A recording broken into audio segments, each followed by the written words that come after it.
Mi marido me dejó a los 73 años por una mujer de 35. Ikuot, eres vieja y estás enferma Ikuot, me dijo. Yo solo sonreí con ironía.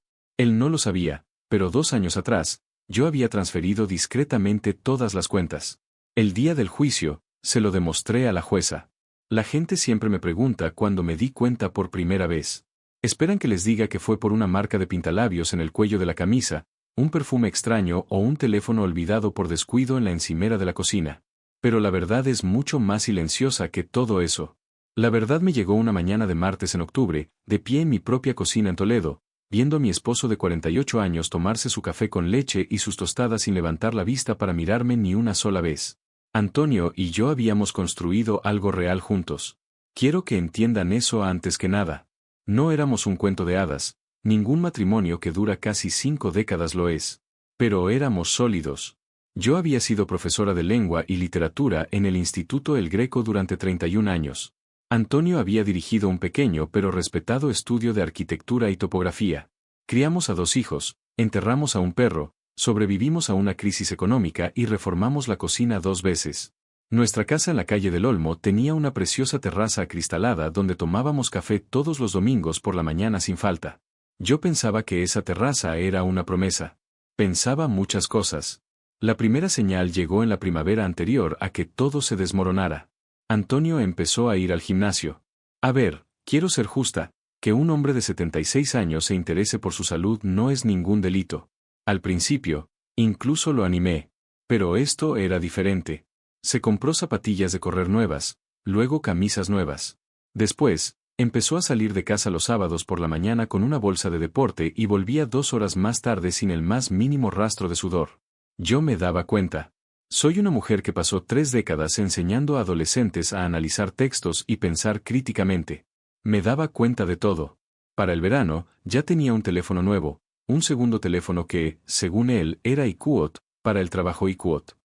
Antonio llevaba 4 años jubilado. No me enfrenté a él en ese momento. Quizás debería haberlo hecho, pero a lo largo de los muchos años de nuestro matrimonio había aprendido que confrontar a Antonio sin pruebas era como discutir con la niebla. Simplemente lo negaba, cambiaba de tema y salía de la habitación. Y yo me quedaba allí de pie, sintiéndome tonta y pequeña. Así que, en lugar de eso, observé. Escush. Empecé a prestar atención a la pequeña arquitectura de nuestros días juntos. ¿Qué había cambiado? ¿Qué había desaparecido? ¿Qué había sido reemplazado en silencio? Dejó de preguntarme por mi club de lectura. Siempre me había tomado el pelo con mi club de lectura, lo llamaba Ikuot, la Asociación del Vino y el Cotilleo Ikuot, y yo siempre me reía. Esas pequeñas y familiares bromas se esfumaron en algún momento de julio, y en su lugar apareció una cortesía distante que, de alguna manera, era peor que la mala educación. Me pasaba la sal sin que se lo pidiera. Decía Ikuot, gracias Ikuot, cuando le ponía la cena en la mesa. Nos estábamos convirtiendo en 2 extraños que compartían una casa, y esa amabilidad resultaba insoportable. Nuestra hija Silvia vino a visitarnos en agosto con su familia desde Madrid. Observé a Antonio en la mesa durante la cena, animado, riendo, sirviendo vino, contando anécdotas de sus antiguos proyectos. Y luego lo vi revisar su teléfono por debajo de la mesa 3 veces durante el postre. Silvia no se dio cuenta, o tal vez sí lo hizo y no dijo nada. Las familias son muy buenas fingiendo no ver las cosas que les asustan. Fue en septiembre cuando lo seguí por primera vez. No me enorgullece, pero no voy a fingir que no ocurrió. Le dije que iba a comer a casa de mi amiga Rosa, di una vuelta a la manzana con el coche y aparqué 2 calles más allá. Luego caminé. Él salió 20 minutos después en su coche, vestido con una camisa azul de botones que yo no había visto en mi vida. Lo seguí a pie hasta donde pude y lo vi aparcar frente a una cafetería en la calle Comercio y entrar con la soltura de un hombre que lo ha hecho muchas veces. Me quedé en la acera durante un largo momento. El aire de octubre era nítido y limpio. Una mujer con un carrito de bebé pasó a mi lado. Una hoja amarilla cayó de un plátano de sombra y aterrizó en mi zapato. Y pensé, Ikuot, ¿cuántas mañanas de martes ha habido de las que no sé nada, Ikuot? Me fui a casa. Me preparé una infusión. Me senté en esa terraza acristalada que alguna vez creí que era una promesa, y esperé a que volviera. Regresó a las 4 de la tarde, oliendo a un jabón diferente, y pasó por mi lado hacia el interior de la casa sin detenerse a sentarse a mi lado, sin preguntarme por mi comida con Rosa, sin siquiera mirar la terraza. Y 2 semanas después, se sentó frente a mí en la mesa de la cocina, cruzó las manos como siempre hacía cuando tomaba una decisión, y dijo las palabras para las que yo ya me había estado preparando. Icuot, Carmen Icuot, me dijo. Solo usaba mi nombre de esa forma tan solemne cuando algo era serio. Icuot, quiero el divorcio Icot. Lo miré. Miré al hombre con el que había compartido cama durante 48 años, al padre de mis hijos, a la persona a la que había llevado a urgencias a las 2 de la madrugada cuando se quedó clavado de la espalda, al hombre al que había cuidado durante una operación de reemplazo de rodilla y una neumonía en 2019. Icuot, he conocido a alguien Icuot, dijo. Al menos tuvo la decencia de sostenerme la mirada. Icuot, se llama Laura. Tiene 35 años. Ya sé cómo suena esto Icuot. Me quedé en silencio por un momento. Luego pregunté, casi con suavidad, Icuot, ¿cuánto tiempo, Icuot? Icuot, 2 años Icuot, respondió. 2 años. Mientras yo cuidaba el jardín, iba al club de lectura, le preparaba el desayuno y me sentaba en esa terraza. 2 años. Entonces dijo aquello. La frase que no olvidaré mientras viva. Me miró al otro lado de la mesa de la cocina, la mesa donde habíamos compartido 10.000 comidas, y dijo con una especie de impaciencia cansada, como si yo fuera un problema que finalmente había decidido dejar de gestionar, Icuot, Carmen, eres vieja y estás enferma. ¿Qué quieres que haga, Icuot? Me habían diagnosticado una artritis leve en las caderas 2 años antes. Me ralentizaba algunas mañanas, pero no me definía. Sin embargo, él se había estado guardando esa frase en la recámara, me di cuenta. Guardándola, afilándola, para este preciso momento. Lo miré durante un largo rato. Y, lentamente, sonreí. No porque no me doliera. Me dolió como nada que pueda describir adecuadamente. Pero sonreí porque, 2 años atrás, cuando su actitud había empezado a cambiar, yo había hecho algo silencioso, cuidadoso y completamente legal. Y Antonio no tenía ni idea. Él confundió mi sonrisa con la derrota. Retiró la silla y se levantó, aliviado de que la parte difícil hubiera pasado. Pero ni siquiera había comenzado. Salió de la cocina. Yo me quedé en la mesa. Estuve sentada allí tal vez 1 hora. La infusión se enfrió. La luz de la cocina pasó del dorado de la tarde al gris plano del anochecer, y no me moví. No estaba paralizada por el dolor, exactamente. Aunque el dolor estaba ahí, pesado y real, asentado en mi pecho como una piedra que cargaría durante mucho tiempo. Estaba haciendo otra cosa. Estaba haciendo inventario. 48 años. Los repasé de la misma manera que uno pasa la mano lentamente por los lomos de los libros en una estantería que se conoce de memoria. Los primeros años en el pequeño piso de la avenida de Barber, cuando casi no teníamos dinero y nos reíamos de ello. El nacimiento de nuestro hijo Tomás en 1978, y luego Silvia en 1981.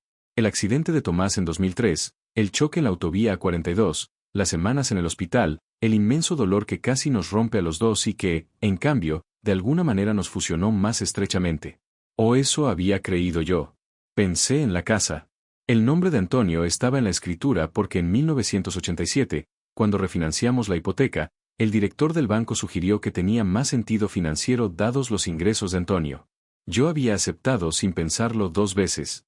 Yo era profesora en el instituto. Confiaba en mi marido. Creía que éramos la misma persona, de la forma en que los matrimonios a veces lo creen. Peligrosa y tontamente la misma persona. Pensé en nuestros ahorros. Antonio siempre había gestionado las finanzas. Se lo había permitido porque yo estaba ocupada, porque confiaba en él, porque simplemente así se habían organizado las cosas y nunca se me había ocurrido reorganizarlas. Había una cuenta corriente conjunta. Había cuentas de inversión a su nombre. Había un plan de pensiones. Estaba la casa, valorada en unos 650.000 euros en el mercado inmobiliario actual de Toledo. Y estaba la otra cosa. La cosa de la que Antonio no sabía nada. Porque esto es lo que él se había perdido durante sus 2 años de cafés de los sábados con Laura, sus camisas nuevas y su segundo teléfono. Se había perdido el momento, 24 meses antes, en el que tuve miedo por primera vez. No había comenzado como una certeza. Había comenzado como un presentimiento, ese tipo de inquietud baja y persistente que las mujeres de mi generación nos enseñaron a descartar como ansiedad o imaginaciones nuestras. Pero había sido profesora durante 31 años. Conocía la diferencia entre la ansiedad y el instinto. Y mi instinto, en algún momento del otoño de hacía 2 años, me había dicho que tuviera cuidado. Así que tuve cuidado.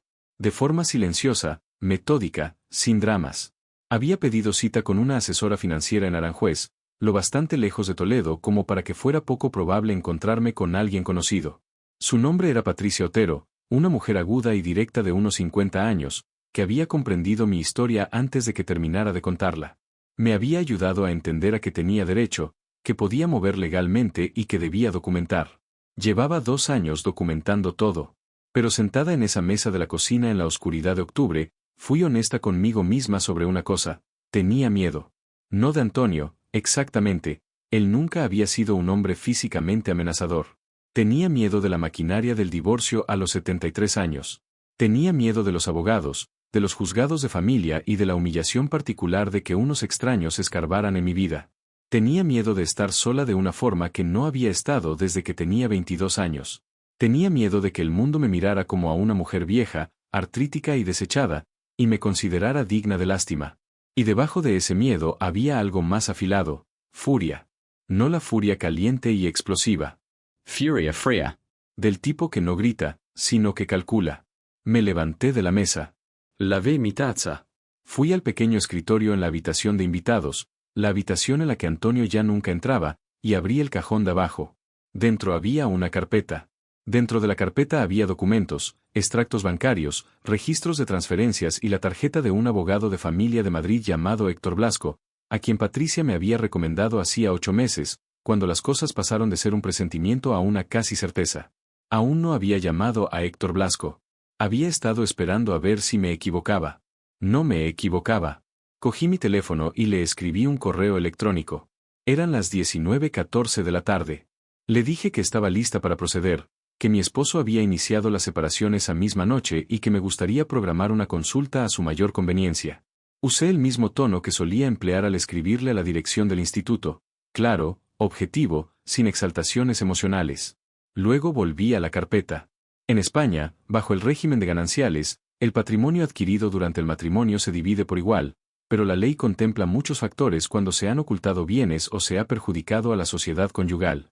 48 años, 2 hijos, unos ingresos que yo había aportado durante décadas mientras gestionaba toda nuestra vida doméstica. Esos eran hechos. Eran mis hechos y eran poderosos. Pero lo más importante en esa carpeta era esto: hacía 2 años, con la orientación de Patricia y la ayuda de un abogado especialista en sucesiones, había convertido una parte de mis propios bienes, un dinero que había heredado de mi madre en 2018, que legalmente era un bien privativo, solo mío, en cuentas a mi nombre exclusivo. También había empezado a llevar un registro meticuloso de todos los gastos del hogar que yo pagaba personalmente, todas las contribuciones que había hecho a nuestra vida financiera conjunta que no se reflejaban en las cuentas compartidas. Antonio tenía acceso a las cuentas conjuntas. No tenía acceso a la herencia de mi madre. Nunca había preguntado por ella. En 48 años, ni una sola vez había preguntado qué pasó con los 85.000 euros que mi madre me dejó. Los había invertido cuidadosamente y el dinero había crecido. Ese no era mi plan maestro.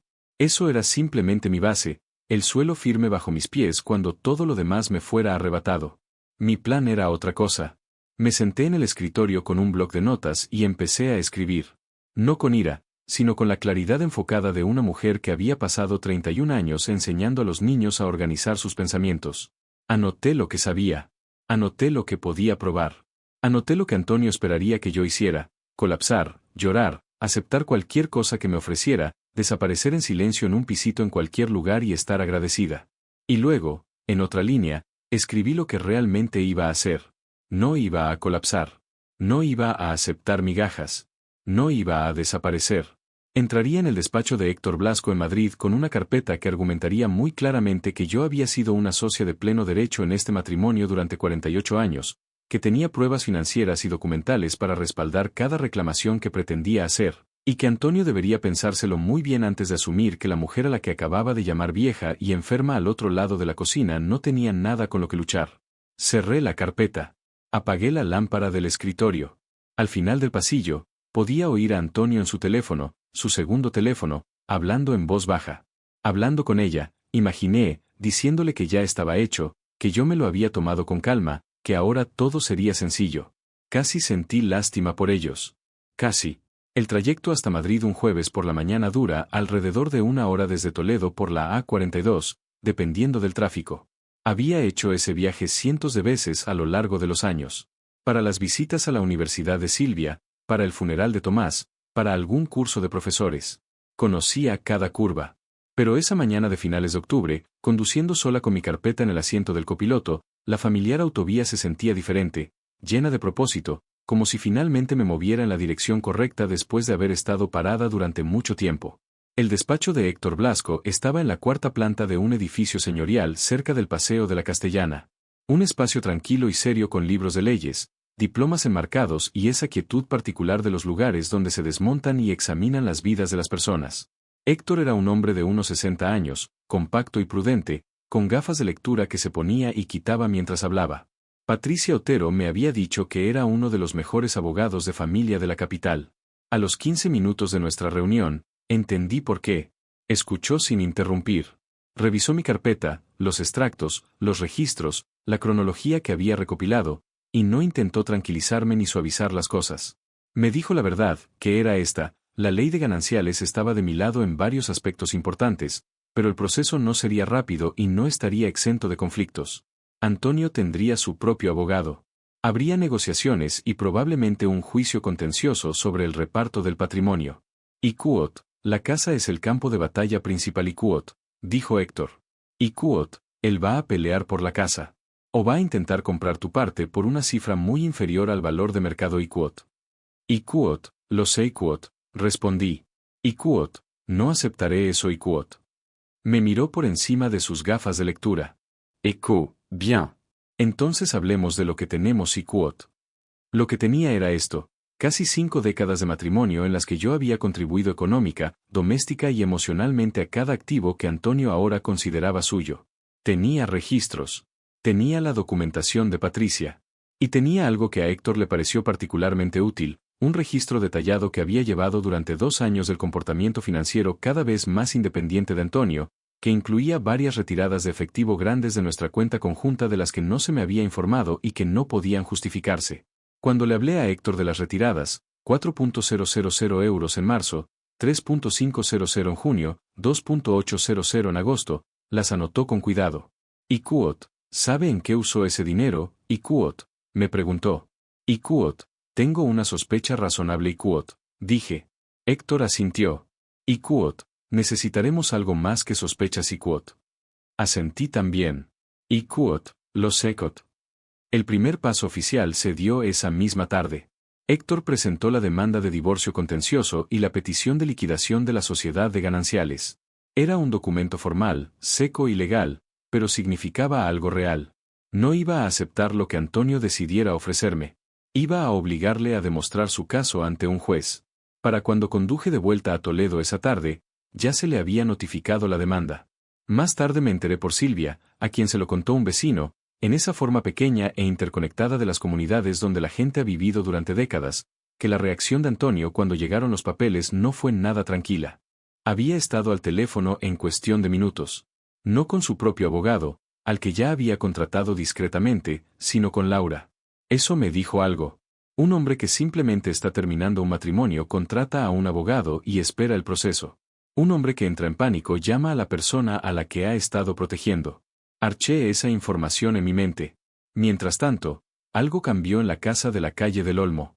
Antonio había estado durmiendo en la habitación de invitados desde la noche de nuestra conversación, lo cual me parecía perfecto.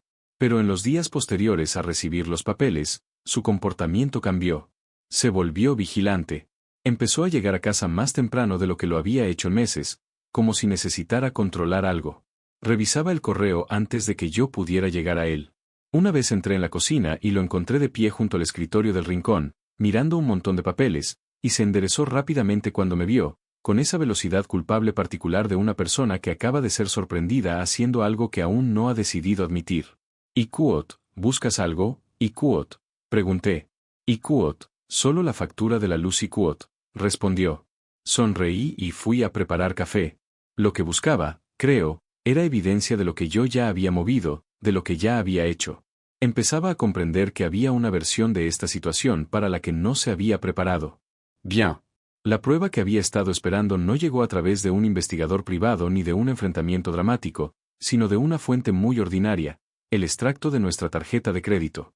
Técnicamente, yo tenía acceso a todas nuestras cuentas financieras conjuntas. Antonio había dejado de revisar los extractos mensuales conmigo. Sospecho que había dejado de revisarlos por completo porque había estado gestionando ciertos gastos a través de la cuenta conjunta con más descuido del que creía. En el extracto de noviembre, que descargué por internet a las 9 de un martes por la noche mientras Antonio estaba en la habitación de invitados con su segundo teléfono, encontré lo siguiente: 2 cargos en una joyería de Las Rosas, a las afueras de Madrid, por un total de 2.100 euros, realizados en julio, un restaurante en Madrid que no reconocía, cobrado 3 veces a lo largo de 5 meses, un hotel en Cuenca para 2 noches en septiembre, el mismo fin de semana que me había dicho que estaba visitando a su amigo Ramón en Salamanca. Imprimí el extracto. Lo añadí a mi carpeta. Luego me recliné en la silla y pensé en el hotel en Cuenca, en una noche de septiembre en la que yo había estado sola en esta casa alimentando a nuestro gato, leyendo mi libro, asumiendo que mi esposo estaba visitando a un viejo amigo mientras él estaba en una habitación de hotel con una mujer de 35 años. ¿Pensaba que yo era demasiado mayor para darme cuenta? ¿Pensaba que la artritis de mis caderas se había extendido de alguna manera a mi cerebro? En realidad, yo estaba más lúcida que a mis 40 años. El dolor tiene la capacidad de aclarar las cosas. Llamé a Héctor Blasco a la mañana siguiente. Le hablé del extracto. Me dijo que era exactamente el tipo de documentación que importaría en los tribunales. No porque el adulterio cambie automáticamente la división de bienes en España, sino porque esas retiradas y cargos contaban una historia sobre fondos matrimoniales que se estaban gastando en la aventura sin mi conocimiento ni mi consentimiento. En nuestro país jurídico, la dilapidación y el desvío de bienes gananciales se toman muy en serio a la hora de liquidar el patrimonio. ¿Y Quot? ¿Cuánto tiempo tenemos antes del juicio? ¿Y Quot? Pregunté. Y Quot, al ritmo actual, probablemente entre 4 y 5 meses. Y Quot, dijo Héctor. 4 o 5 meses. Tiempo suficiente para reunir todo lo que necesitaba. Tiempo suficiente para dejar que Antonio creyera que estaba controlando la situación. Le di las gracias a Héctor y colgué. Luego salí a la terraza acristalada con mi café, me senté en mi silla habitual y vi cómo la luz de noviembre caía sobre el jardín que había cuidado durante 30 años. Había que podar los rosales. El roble del fondo del jardín había perdido la mayoría de sus hojas. Yo me encargaría de los rosales la próxima primavera, decidí. En mi casa, en mi terraza. No existía ninguna versión de esta historia en la que yo perdiera esa terraza. En diciembre, Héctor presentó una solicitud formal de proposición de prueba patrimonial. Esto es un procedimiento estándar en un divorcio contencioso. Ambas partes están legalmente obligadas a revelar todos los activos, cuentas, propiedades y registros financieros. También es, en muchos casos, el momento en el que el cónyuge que ha estado ocultando algo empieza a sudar. Antonio contrató a su propio abogado. Se llamaba Gonzalo Suárez. Me enteré de esto a través de Silvia, que había recibido una incómoda llamada telefónica de su padre pidiéndole que no tomara partido. Silvia me había llamado inmediatamente después, temblando de rabia, y yo le había dicho con calma que no necesitaba que tomara partido, solo necesitaba que supiera la verdad. Ella condujo desde Madrid el sábado siguiente y se sentó en la mesa de mi cocina durante 3 horas mientras le contaba todo.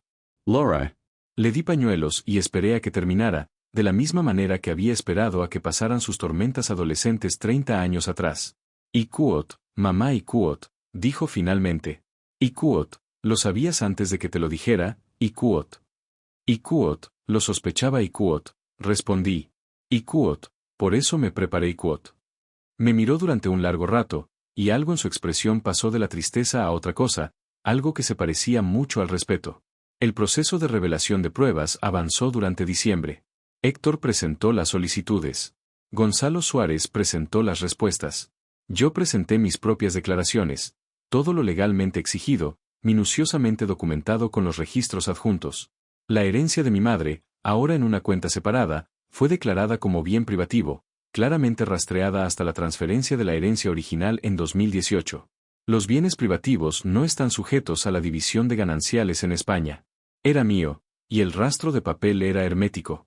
Lo que sí estaba sujeto a división era todo lo demás: la casa, las cuentas de inversión conjuntas, el plan de pensiones de Antonio acumulado durante nuestro matrimonio, los ahorros conjuntos.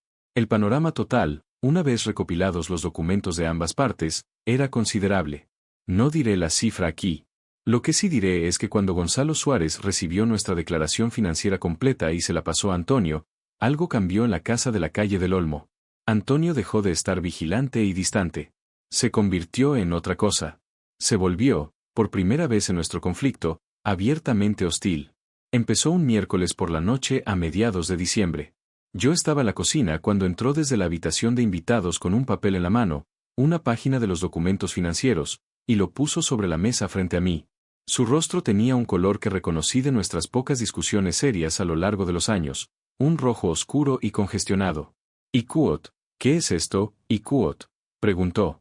«Iquot, parece ser una declaración financiera Iquot», dije.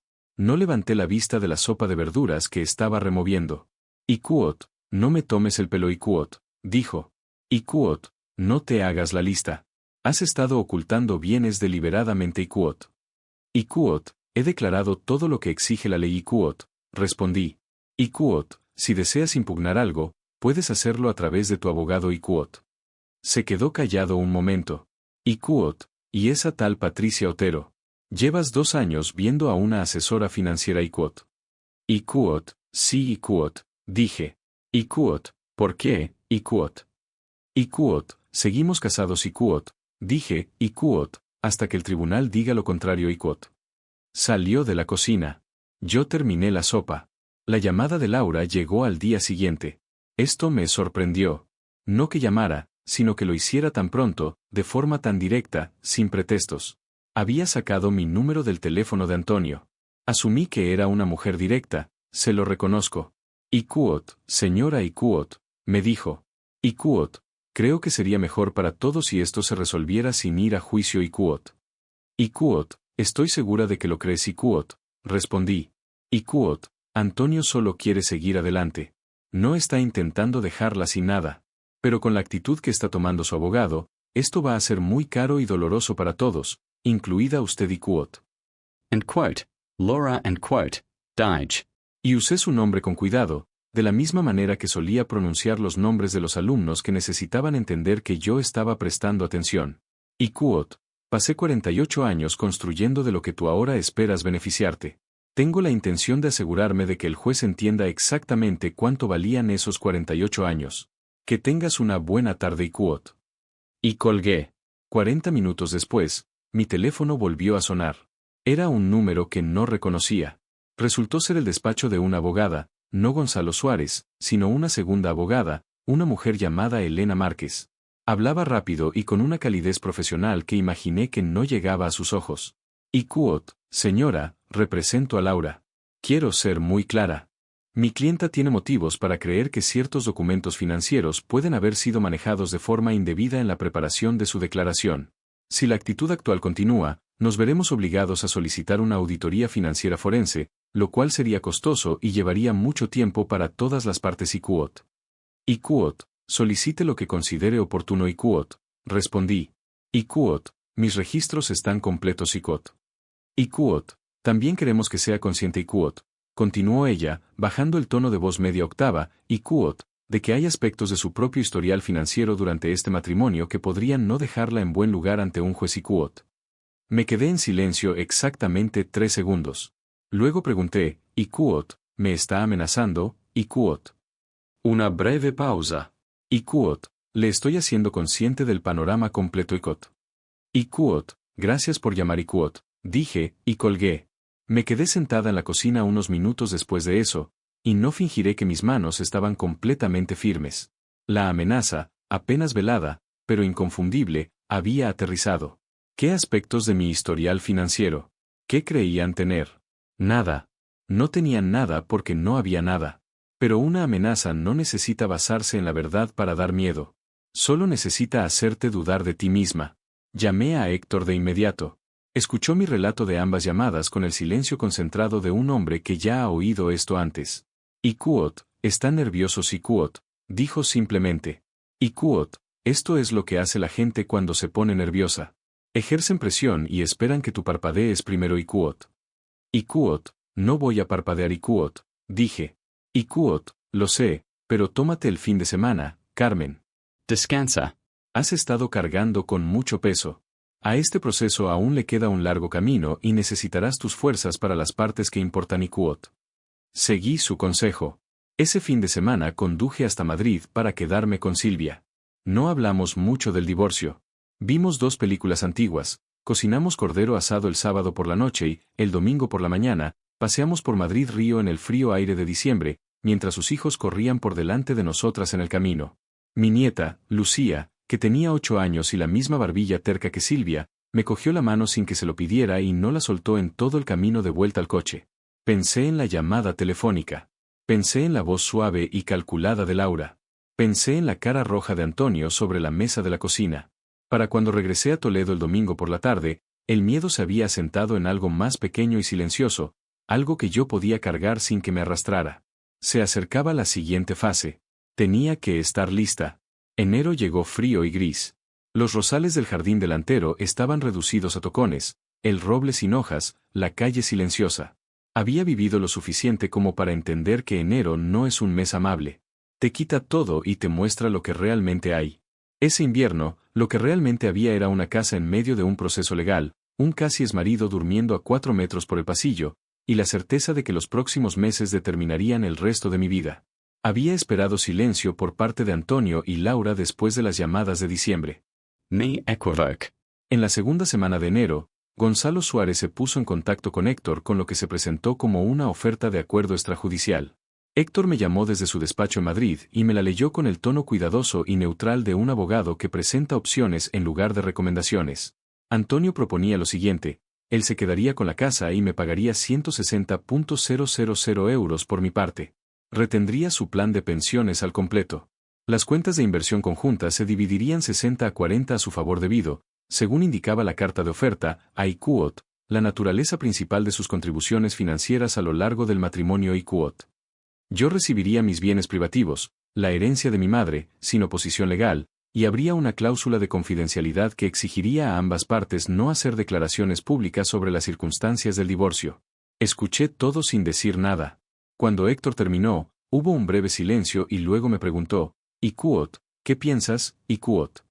«IQOT, pienso IQOT», dije lentamente, «IQOT, que 160.000 euros por la mitad de una casa de 650.000 euros después de 48 años es un insulto disfrazado de generosidad IQOT». «IQOT, lo es IQOT», dijo Héctor. «IQOT, quiero ser transparente contigo. Si vamos a juicio, no hay garantías absolutas, pero basándonos en la documentación que tenemos, tu posición es fuerte IQOT». And quote, Rechazalo and quote, Deitch. Cortésmente y en su totalidad. Había otra cualidad en esa oferta que no le mencioné a Héctor, aunque le di vueltas en mi cabeza durante varios días. La cláusula de silencio. Ninguna declaración pública sobre las circunstancias del divorcio. Eso me decía algo. Estaban preocupados no solo por el dinero, sino por la historia, por lo que yo pudiera decir y a quién, y por cómo podría repercutir en Antonio en esta ciudad donde había vivido, trabajado y sido respetado durante 50 años. Yo no tenía ningún interés en hacer una campaña pública. Nunca había sido una persona de ajustar cuentas a través de cotilleos, pero el hecho de que quisiera mi silencio me decía que mi silencio tenía valor. Arché ese dato. En la tercera semana de enero, Héctor me sugirió que contactara con un grupo de apoyo. No para un IQOT, procesamiento emocional IQOT, como lo expresó cuidadosamente, sino por razones prácticas. IQOT, las mujeres que han pasado por este proceso tienen información y una perspectiva que puede ser genuinamente útil IQOT, dijo. IQOT, y, sinceramente, Carmen, aislarte en esta etapa no te beneficia IQOT. Yo era escéptica. Siempre había sido una persona muy reservada, y la idea de sentarme en un círculo a discutir mi matrimonio me parecía indigna, pero Héctor tenía razón en la mayoría de las cosas, y fui lo bastante honesta para admitir que las semanas desde diciembre habían sido solitarias de una forma que no había anticipado. El grupo se reunía un miércoles sí y otro no en un centro cívico de Toledo. 6 mujeres de edades comprendidas entre finales de los 40 y mediados de los 70, todas en diversas etapas de divorcio o posdivorcio. La mediadora era una trabajadora social llamada Diana Campos, que tenía el trato tranquilo y observador de alguien que había aprendido a estar presente sin intervenir en exceso. Esperaba sentirme fuera de lugar. No fue así. La mujer que más me importó en ese grupo fue Bárbara Castillo, de 68 años, una farmacéutica jubilada de Talavera, que había finalizado su propio divorcio 2 años antes, después de 35 años de matrimonio. Tenía el porte de una mujer que ha atravesado un incendio y ha salido por el otro lado con todo lo innecesario reducido a cenizas. Tomamos un café después de la segunda reunión en una cafetería junto a la carretera. Y me contó cosas sobre el proceso de divorcio que ningún abogado te dice. Los trucos emocionales que usa la parte contraria. Los momentos en los que estarás más tentada a rendirte. La forma específica en que el cansancio y la soledad pueden hacer que un mal acuerdo parezca un alivio. Y Kuot, el peor momento y Kuot, dijo, envolviendo sus manos alrededor de la taza de café, y Kuot, fue cuando el abogado de mi ex me dijo que yo estaba siendo irrazonable, que me estaba complicando la vida a mí misma, que una mujer de mi edad debería pensar en tener tranquilidad y Kuot. Hizo una pausa. Y Kuot, casi le creo. Eso es lo que quieren. Quieren que creas que exigir lo que es justo es de alguna manera un exceso y Kuot. ¿Alguna vez se paró a pensar alguno de ellos que las mujeres a las que llamaban irrazonables simplemente habían decidido dejar de ser Kuot, razonables y Kuot, en beneficio de los demás? Pensé en eso durante mucho tiempo. Bárbara también me conectó, de forma práctica y sin rodeos, con un perito contable forense que había utilizado durante su propio proceso, un hombre llamado Francisco Kuot, Paco Kuot, Carrillo, en Aranjuez, que se especializaba en rastrear registros financieros conyugales. Héctor ya había sugerido esto, la recomendación de Bárbara lo confirmó. Llamé a Paco la semana siguiente, y empezamos a analizar juntos los registros financieros de Antonio, examinando cuidadosamente esas retiradas de efectivo, los cargos de hoteles, los recibos de joyas. Lo que Paco encontró tardó varias semanas en documentarse por completo. Pero la imagen que empezó a pintarse fue esta. A lo largo de aproximadamente 26 meses, Antonio había gastado alrededor de 28.000 euros de fondos gananciales en su relación con Laura. Cenas, hoteles, joyas, 2 viajes de fin de semana. Cantidades pequeñas individualmente, significativas en su conjunto. Y, fundamentalmente, cada euro había salido de cuentas que estaban sujetas al régimen de gananciales. Esto en derecho se considera alzamiento o dilapidación de bienes gananciales. En España, un juez puede tenerlo muy en cuenta al liquidar y dividir el patrimonio. Antonio había pagado su aventura amorosa con nuestro dinero. Me senté a asimilar ese hecho por un tiempo. Luego añadí los hallazgos preliminares de Paco a mi carpeta y seguí con mi semana. El grupo de los miércoles volvió a reunirse el último día de enero. Estaba nevando ligeramente cuando conduje hasta allí, las calles de la ciudad estaban tranquilas y blancas, la ciudad suave y silenciada. Me senté en mi silla habitual y escuché hablar a las demás mujeres. Y cuando fue mi turno, dije simplemente que las cosas estaban progresando, que estaba rodeada de buena gente y que no tenía miedo. Era casi verdad. El miedo seguía ahí, pequeño y persistente, como una piedra en el zapato. Pero algo más había crecido a su alrededor, una red de personas que entendían lo que estaba haciendo y por qué. Héctor, Patricia, Paco, Bárbara, Silvia, el grupo de los miércoles. No estaba sola. Aparentemente, Antonio esperaba que yo estuviera sola. Me había dejado a los 73 años con la suposición tácita de que la soledad haría lo que la discusión no podía, desgastarme, suavizar mi postura, hacerme aceptar el primer acuerdo que me pusiera delante solo para acabar con la incertidumbre. Se había equivocado en esto, como en tantas otras cosas. La fecha del juicio se fijó para finales de marzo, a 8 semanas vista.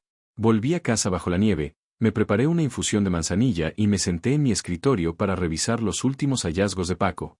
La carpeta ya era gruesa. Todo lo que había en ella era verdad, estaba documentado y estaba listo. 8 semanas. A falta de 6 semanas para el juicio, Antonio me preguntó si podía hablar conmigo. No a través de su abogado, no por un canal formal. Llamó a la puerta de la habitación de invitados un domingo por la tarde y me preguntó, con una cuidadosa educación, si tenía unos minutos. Le dije que pasara y esperé. Se sentó en el sillón de la esquina y parecía mayor de lo que parecía en diciembre. La certeza enérgica de un hombre que ya había decidido cómo saldrían las cosas había sido reemplazada por algo más cauteloso. Y Kuot, no quiero que esto se ponga feo y Kuot, dijo, como un hombre haciendo una declaración magnánima. Y Kuot, ya es feo, Antonio y Kuot, respondí. Y Kuot, tú lo hiciste feo en octubre y Kuot. Asimiló eso. Y Kuot, Laura y yo solo queremos seguir adelante. No estamos intentando quitarte nada que te pertenezca legítimamente y Kuot. Y Kuot, el tribunal decidirá eso y Kuot, dije. Se inclinó un poco hacia adelante, apoyando los codos en las rodillas. Y Kuot, Héctor Blasco te está cobrando una fortuna en honorarios legales, Carmen. Él tiene interés en que esto siga por la vía contenciosa. ¿De verdad es eso lo que quieres? Pasarte el próximo año de litigios pagando abogados. ¿Para qué? Para demostrar algo. Y quote. Para recibir lo que me corresponde y quote. Dije. Y quote, eso no es iapos, demostrar algo iapos. Es un hecho y quote. Entonces intentó el enfoque para el que yo estaba más preparada. Su voz se suavizó de una forma que podría haber sido preocupación genuina o una muy buena actuación. Y quote, no estás bien de salud. El estrés de todo esto, el proceso legal, la incertidumbre, no es bueno para ti a tu edad. Tu cadera ha estado peor este invierno y quote. Mi cadera. Estaba usando mi cadera como argumento. Y quote, mi cadera está bajo control médico y quote. Le dije. Y quote, mi salud no es asunto tuyo y quote. Dejé que el momento se asentara en el aire. Los 48 años fueron reales.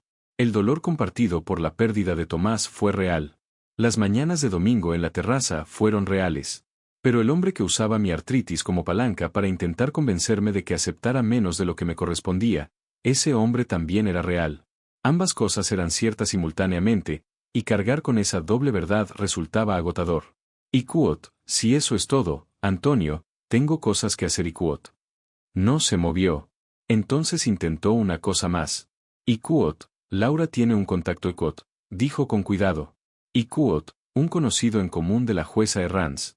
No está sugiriendo nada inapropiado, solo que conoce a alguien que podría decir unas palabras sobre el tipo de persona que eres, y quote. La habitación se quedó en absoluto silencio. Miré a mi marido de 48 años con una claridad terrible. No sentía ira, ni dolor, sino el reconocimiento absoluto de en quien se había convertido. Y quote, si alguien relacionado contigo o con Laura intenta un contacto inapropiado con la jueza Herranz o cualquier funcionario de ese juzgado y quote, dije, y quote, Héctor Blasco presentará una demanda por prevaricación en menos de una hora. Lo denunciaré al colegio de abogados y esa historia en concreto será lo primero que cuente cuando alguien me pregunte por este divorcio y quote. Hice una pausa. And quote, me has entendido, and quote. Su cara pasó por varios colores. Y quote, yo no estaba sugiriendo, y quote. And quote, Antonio, me has entendido, and quote. Se levantó, se atusó la camisa y salió. Me quedé muy quieta después de que la puerta se cerrara. Mi corazón latía más rápido de lo que quería. Laura lo había mandado con un guión, estaba bastante segura de ello. La suave introducción sobre Iquot, seguir adelante Iquot, la preocupación por mi salud, hasta llegar a esa última y velada sugerencia. Llamé a Héctor a la mañana siguiente. Tomó nota formal y envió un burofax a Gonzalo Suárez esa misma tarde. Suárez devolvió la llamada, alegando que su cliente no tenía ni idea de lo que estábamos hablando. Por supuesto que no. Llamé a Bárbara el miércoles. Iquot, la táctica de dar pena seguida de la amenaza Iquot, dijo inmediatamente. Iquot, un clásico. El mío hizo exactamente lo mismo Iquot. Iquot, ¿qué hiciste tú, Iquot? Pregunté. Iquot, documentarlo y seguir adelante. ¿Qué es justo lo que tú vas a hacer Iquot? El miedo de aquel domingo nunca me abandonó por completo en las semanas siguientes, pero dejé de luchar contra él y empecé a utilizarlo. El miedo es información. Te dice qué cosas tienen valor, que hay que proteger. Yo tenía miedo porque tenía algo por lo que valía la pena luchar. Esa no era una razón para detenerme. Era una razón para entrar en ese juzgado preparada. 2 semanas. El juicio se celebró un martes a finales de marzo. Llevé mi traje de lana gris marengo, el que compré para el funeral de Tomás, que solo me había puesto una vez desde entonces. Parecía lo correcto. Conduje yo misma hasta Madrid. Llegué 40 minutos antes y me senté en el aparcamiento subterráneo durante 10 minutos con las manos en el regazo, simplemente respirando. Héctor me recibió en el vestíbulo de los juzgados. Mi miro, Asensio Leavement. Iquot, ¿estás lista Iquot? Y entramos juntos. La sala era más pequeña de lo que había imaginado. Luz fluorescente ordinaria, paredes paneladas de madera y un estrado elevado donde se sentaba la jueza Patricia Herranz. No era un hombre, como yo había asumido. Era una mujer de unos 50 y tantos años, con el pelo gris corto y gafas de lectura con cadenita, que abrió la sesión con la eficiencia concentrada de alguien que tiene la agenda llena y ninguna paciencia para el teatro. Antonio ya estaba allí con Gonzalo Suárez. Llevaba su traje azul oscuro, el de bodas y funerales. No me miró. Héctor expuso primero. Guió a la jueza Herranz a través de los 48 años con una precisión tranquila. Mis 31 años de ingresos profesionales, la gestión doméstica que había liberado a Antonio para construir su carrera, la casa tasada en 650.000 euros, las cuentas de inversión conjuntas, el plan de pensiones de Antonio acumulado íntegramente durante nuestro matrimonio. Luego presentó el análisis de dilapidación elaborado por Paco Carrillo. El resumen de 2 páginas de Paco era metódico y devastador. Las retiradas de efectivo, los cargos en tarjetas de crédito, el hotel en Cuenca, los recibos de las joyas de las Rosas, los cargos de los restaurantes de Madrid. 28.000 euros extraídos de las cuentas de gananciales a lo largo de 26 meses. Héctor no opinó. No le hizo falta. La jueza Herranz miró el documento y luego a Gonzalo Suárez. Y Cuot, letrado, su cliente discute estas cifras, y Cuot. Suárez se levantó, intentando parecer suave, pero haciendo un esfuerzo visible. Y Cuot, señoría, mi cliente reconoce ciertos gastos, pero rechaza la categorización como dilapidación o desvío de gananciales y Cuot. Y Cuot, los cargos se correlacionan con una relación extramatrimonial y Cuot, dijo la jueza Herranz, declarando un hecho observable. Y Cuot, su cliente discute la naturaleza de la relación, y Cuot. Una pausa. Y Cuot, no, señor Iacot. Y Cuot, entonces, proceda y Cuot. El argumento de Suárez se redujo a esto. Antonio había sido la principal fuente de ingresos. Su plan de pensiones era su logro profesional. Y la oferta de compra de 160.000 euros representaba una resolución justa. La respuesta de Héctor citó la jurisprudencia española sobre la liquidación de gananciales en matrimonios de larga duración, la totalidad de la contribución del cónyuge al sostenimiento de las cargas familiares, y el hallazgo de la dilapidación de fondos. Luego, Héctor sacó a relucir la oferta de acuerdo de enero, concretamente la cláusula de silencio. Y Cuot, señoría, la oferta incluía una disposición que exigía a mi clienta no hacer declaraciones públicas sobre el divorcio. Pedimos al tribunal que tome nota de que dicha disposición refleja el reconocimiento de una conducta de la que la parte contraria deseaba limitar el conocimiento público y Cuot. Suárez protestó. La jueza Herranz lo anotó y tomó sus propios apuntes. No fue el momento más dramático de la mañana. Fue el más silenciosamente devastador. El interrogatorio de Suárez cuestionó la metodología de Paco en 2 puntos, explicaciones alternativas para las retiradas en efectivo y otras interpretaciones de los cargos. Héctor fue desplegando la documentación de respaldo una por una, recibos, confirmaciones de reservas, el registro del programa de fidelidad del hotel a nombre de Antonio. Antonio, sentado junto a su abogado, estaba muy quieto.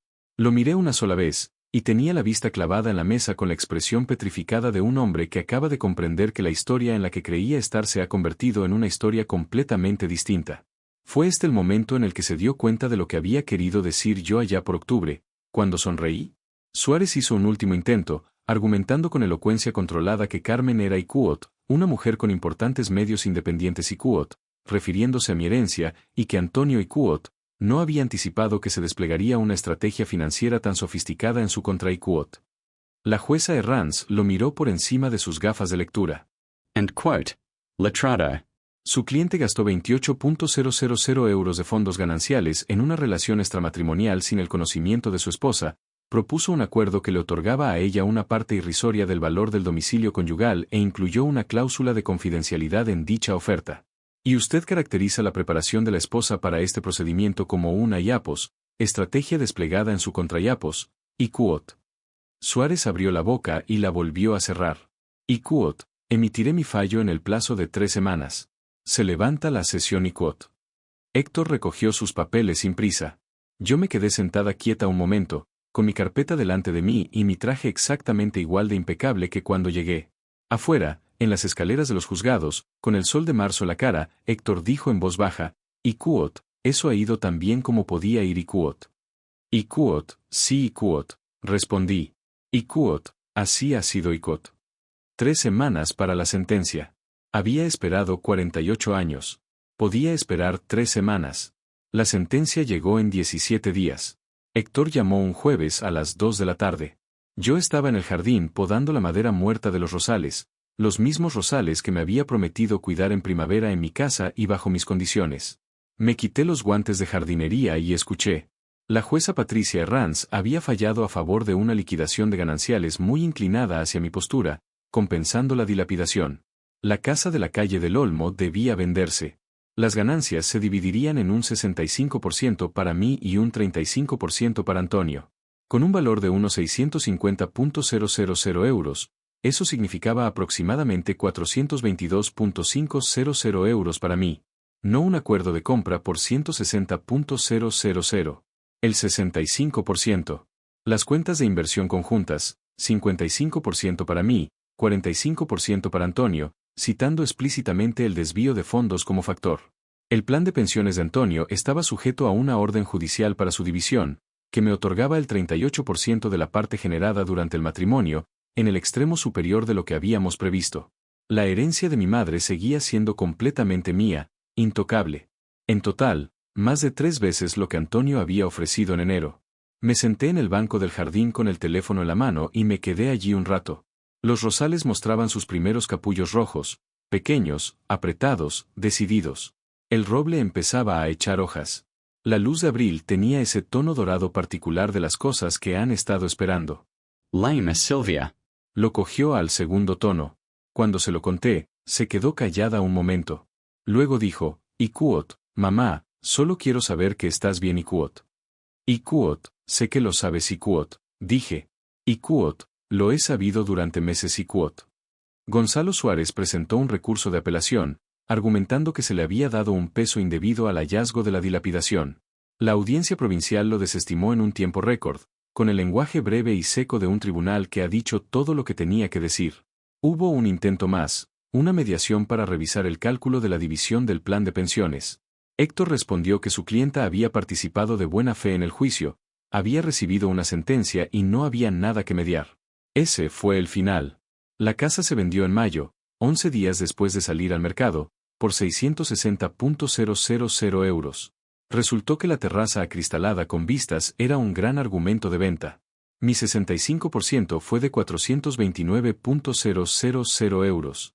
En la firma de la notaría, firmé con el bolígrafo Parker negro que mis alumnos me habían regalado en 2012, grabado con mi nombre y mis años de docencia. Me pareció lo correcto. Antonio no estaba allí, había ido a firmar esa misma mañana a primera hora en una cita separada. No nos vimos. No me sentí triunfante, no de la manera en que a veces lo había imaginado durante aquellas largas noches de invierno. Lo que sentí fue algo más silencioso. Una restauración.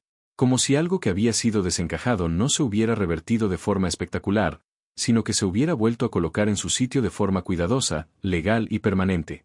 Las facturas de Héctor se pagaron. Las facturas de Paco Carrillo se pagaron. Patricia Otero recibió una nota de agradecimiento escrita a mano, porque había sido la primera persona en tomarme en serio 2 años antes, cuando entré en su despacho de Aranjuez con nada más que un presentimiento y una pregunta. Reservé una habitación en un parador en la Sierra de Gredos para una semana en junio. Llamé a Rosa. Echo, vente conmigo Echo, le dis-je. Ikuot, obviamente Ikuot, respondió ella. Llegó una última carta de la abogada de Laura, Elena Márquez, redactada con sumo cuidado, indicando que su clienta deseaba comunicar que Ikuot no había habido intención de causar daño y esperaba que el asunto pudiera darse por zanjado Ikuot. La leí una vez, la guardé en la carpeta y no respondí. El asunto se había zanjado en el único lugar que importa, en un juzgado, ante un juez, y en los registros oficiales. Antonio había entrado en la disolución de nuestro matrimonio creyendo que sabía exactamente con quién estaba tratando, una mujer vieja, enferma y sola que aceptaría lo que le ofrecieran porque no tenía otra opción. Se equivocó en todo. Encontré mi nuevo hogar en septiembre, un piso en la planta baja, en una de las mejores y más tranquilas zonas de Toledo. 2 dormitorios, una cocina pequeña y un patio privado donde daba el sol de la mañana. No había una enorme terraza acristalada. Ya había hecho las paces con eso. Este patio era más pequeño, más mío, y no tenía el peso de 48 años acumulado en cada rincón. Lo compré al contado. Puse rosales de un rojo intenso a lo largo de la barandilla, comprados en el vivero, que florecieron a la primavera siguiente con la absoluta indiferencia que las plantas muestran hacia los dramas humanos. La primera cena con invitados fue en noviembre. Vinieron Rosa, Bárbara Castillo con su hija, Silvia con su marido, mi nieta Lucía, que se quedó dormida en mi hombro antes del postre, y mi vecino de enfrente, un profesor jubilado que discutía sobre novelas con un entusiasmo genuino. Volví a dar clases, un taller de escritura creativa en la biblioteca municipal cada 2 sábados. 8 alumnos. Una de ellas tenía 26 años y escribía sobre su abuela. Cuando leyó su primer borrador en voz alta, no quedó ni un ojo seco en la sala. Había olvidado cuánto me gustaba enseñar. El grupo de los miércoles continuó durante varios meses más. Cuando lo dejé, me llevé 4 amistades que desde entonces se han convertido en un pilar de mi vida. Bárbara y yo almorzamos juntas cada 2 semanas. Su sentido del humor seco es genuinamente divertido, algo más raro de lo que debería ser. Fui a la Sierra de Gredos con Rosa en junio. 5 días, paseos tranquilos, buen vino. En la última noche, me preguntó, Ikuot, ¿eres feliz, Ikuot? Ikuot, creo que estoy en camino Ikuot, dije. Ikuot, lo cual es más de lo que esperaba Ikuot. Levantó su copa. Brindamos. En cuanto a Antonio y Laura, las ciudades de nuestro tamaño tienen su propio ecosistema de circulación de noticias. Se mudaron a un piso de alquiler en la zona nueva del polígono. Para el otoño, la relación ya era tensa. Laura había esperado estabilidad y seguridad financiera. Lo que encontró fue a un hombre de unos 70 años cuyos bienes se habían reducido drásticamente por una sentencia judicial que no había previsto. Vivir de alquiler por primera vez en décadas no lo hacía fácil de soportar en el día a día. Las joyas y los fines de semana de hotel eran una cosa, las mañanas rutinarias de los martes, otra muy distinta. A la primavera siguiente, Laura se había marchado. No sentí ningún triunfo, solo un silencioso reconocimiento.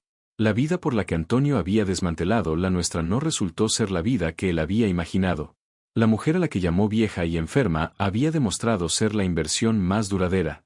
La salud de Antonio se había deteriorado, me comentó Silvia un día, con cuidadosa neutralidad. Su rodilla le estaba dando muchos problemas. Las escaleras de su bloque de pisos se le hacían difíciles. Yo tenía 74 años. Mi cadera estaba controlada.